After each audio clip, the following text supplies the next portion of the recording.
क्या ये बात जरा सी भी हजम होने लायक है कि शशि सिंह पहले 4 जून 2017 को उन्नाव पीड़िता को बहला फुसला कर कुलदीप सेंगर के पास ले गई और सेंगर ने वहां उसका जबरन दुष्कर्म कर दिया।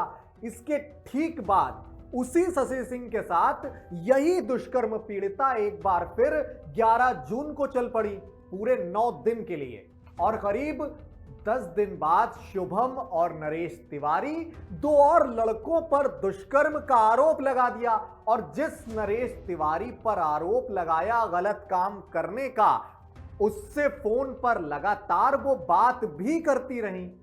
ऐसे बहुत सारे तथ्य समझ से परे हैं। एफएम न्यूज के पास इस केस से जुड़े कई सवालों की फेहरिस्त है और हमने उन्नाव की उन पीड़िता को लाइव बैठाकर उनसे तमाम जरूरी सवालों के जवाब तलाशने की कोशिश भी की थी, लेकिन वो तो इन सवालों का जिक्र होते ही झल्ला कर माइक फेंक कर भागती दिखी। उनके सहयोगियों ने जबरन हमारा कैमरा तक बंद करवा दिया।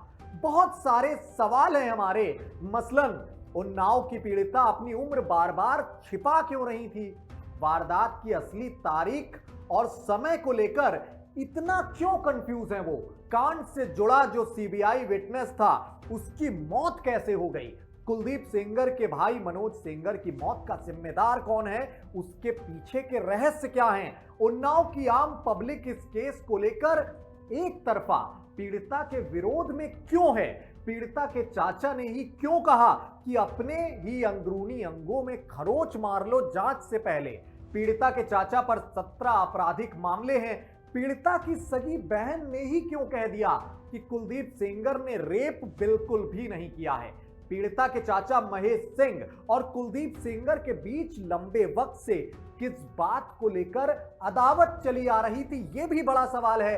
पीड़िता ने अपनी ही मां और चाचा के खिलाफ पहले एफआईआर क्यों लिखवाई थी, ये भी बहुत बड़े मौजू सवाल हैं जिनका जवाब नहीं मिल पा रहा है। ये सारे सवाल यहीं ही खत्म नहीं होते, पूरी इनकी फेहरिस्त है, बस आप लगातार सुनते जाइए। 2017 में बलात्कार के बाद जब दुष्कर्म पीड़िता की मेडिकल जांच हुई, अलग अलग मेडिकल टेस्ट हुए, तो जांच रिपोर्ट में दुष्कर्म की पुष्टि क्यों नहीं हुई। बलात्कार की घटना के ठीक 2 महीने बाद जब कुलदीप सेंगर पर उन्होंने आरोप लगाए तो मुख्यमंत्री को दी गई शुरुआती शिकायत में दुष्कर्म का समय दोपहर 2 बजे क्यों बताया गया, लेकिन बाद में उसी समय को बढ़ाकर जब एफआईआर दर्ज हुई 8 साढ़े 8 बजे के बीच का कर दिया। ऐसा क्यों किया गया पीड़िता की ओर से।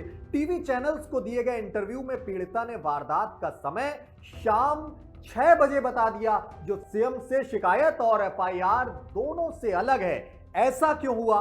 अगर बलात्कार शाम को 8 से साढ़े 8 के बीच में हुआ तो सर्वाइवर शाम 7:52 से लेकर 9 बजे तक फोन पर कॉल कैसे करती दिख रही हैं। कॉल डिटेल रिकॉर्ड यानी कि सीडीआर से पता चला है कि कुलदीप सिंह सेंगर का फोन जो है वो शाम 8:30 से 8:53 के बीच उन्नाव के सिटी ऑफिस में ही था, माखी से 14 किलोमीटर दूर। वो अपराध स्थल पर कैसे हो सकता है? 4 अलग अलग मेडिकल रिपोर्ट्स, मसलन जिला अस्पताल, आरएमएल, एम्स, ज्वाइंट कंसल्टेशन, ये तमाम अलग अलग रिपोर्ट्स ने ये निष्कर्ष निकाला कि पीड़िता 18 साल से ऊपर थी। ये भी बहुत बड़ा सवाल खड़ा करता है। ऐसे तमाम जरूरी सवाल कुलदीप सेंगर कांड को लेकर हम लगातार पूछ रहे हैं, जिनका जिक्र कोई भी दूसरा न्यूज चैनल नहीं करना चाहता। मीडिया चैनलों में चल रही एक तरफा कवरेज के बीच हम उन सवालों को लगातार उठा रहे हैं, जिनके जवाब सामने आने के बाद उन्नाव की उन पीड़िता से जुड़े वो सच सामने आ पाएंगे, जिससे अभी तक शायद सभी लोग अनजान हैं। एफएम न्यूज लगातार उन्नाव की पीड़िता से अपील कर रहा है कि आपने हमारे पहले इंटरव्यू में तो जल्लाहट में आकर माइक फेंक दिया था, किसी भी जरूरी सवाल का जवाब देने से आपने साफ तौर पर मना भी कर दिया, लेकिन एक बार फिर आप हमारे साथ बैठिए, हमारी आपसे अपील है और कुलदीप सेंगर पर दुष्कर्म के आरोपों से जुड़े ये तमाम जरूरी सवालों का आप जवाब दीजिए, जिससे इस पूरे केस को लेकर जो भी उलझे हुए पहलू हैं वो स्पष्ट हो पाएं। और अगर